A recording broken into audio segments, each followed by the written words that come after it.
शिव का और नारायण का भी है। ये एक दूसरे का भजन कभी नहीं करते। ऐसा कहा जाता है कि नारायण शिव का भजन करते हैं, शिव नारायण का भजन करते हैं, ऐसा कभी नहीं होता। ये दोनों एक दूसरे के भजन में रहते हैं, करते नहीं हैं। करना नहीं होता, रहना होता।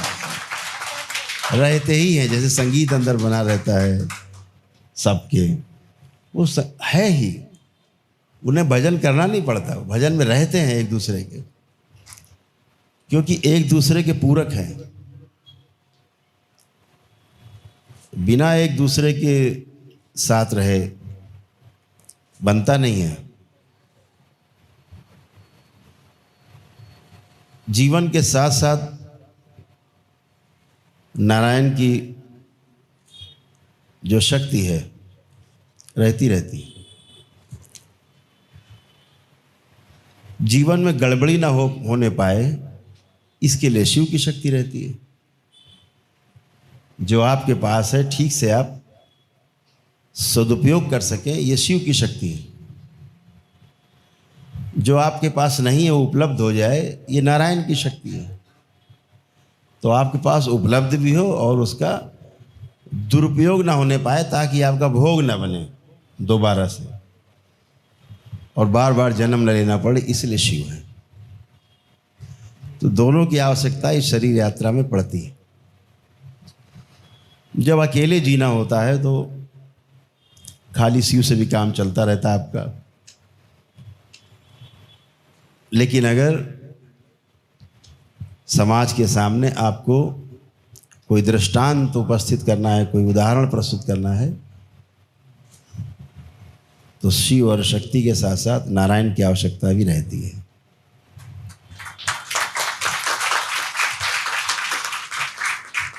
नारायण आपको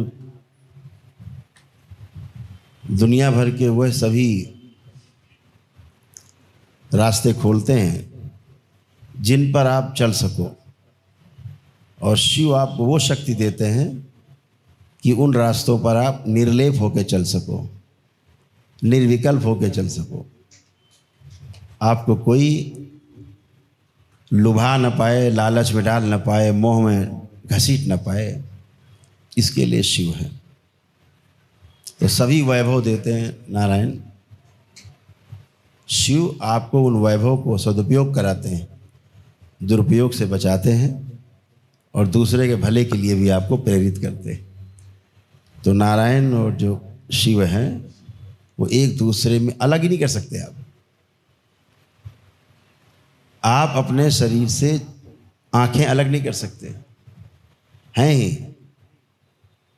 अब शरीर आंखों के द्वारा देखता है कि मस्तिष्क आंखों के द्वारा देखता है कि आंखें आपको दिखा रही हैं, आप ये कुछ नहीं कह सकते।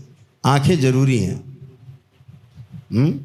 आंखों के द्वारा जो पीछे से देख रहा है वो भी जरूरी है, नहीं तो मुर्दा रहेगा। आंखें लगी रहेंगी, देखने वाला गायब है।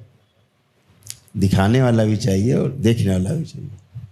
तो दोनों का ऐसे ही मिलन है, दोनों ऐसे ही एक दूसरे के पूरक हैं, कभी एक दूसरे से अलग नहीं हो पाते। इस शरीर में,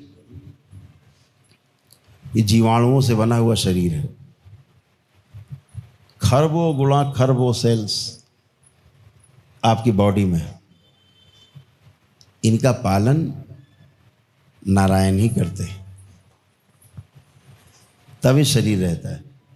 फिर इस शरीर का जो सदुपयोग है वो शिव करते हैं। तो दोनों का ऐसा मधुर मिलन है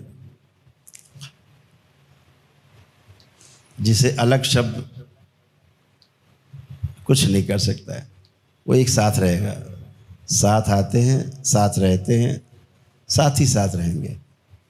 कभी विलग नहीं किया जा सकता, हमेशा साथ रहेंगे। तभी जीवंतता है, तभी शरीर और जीवन का जो रूप है एक साथ है, दिखाई देता है। जब जीवन शरीर के साथ होता है किसी, तो वह चलता फिरता दिखाई देता है।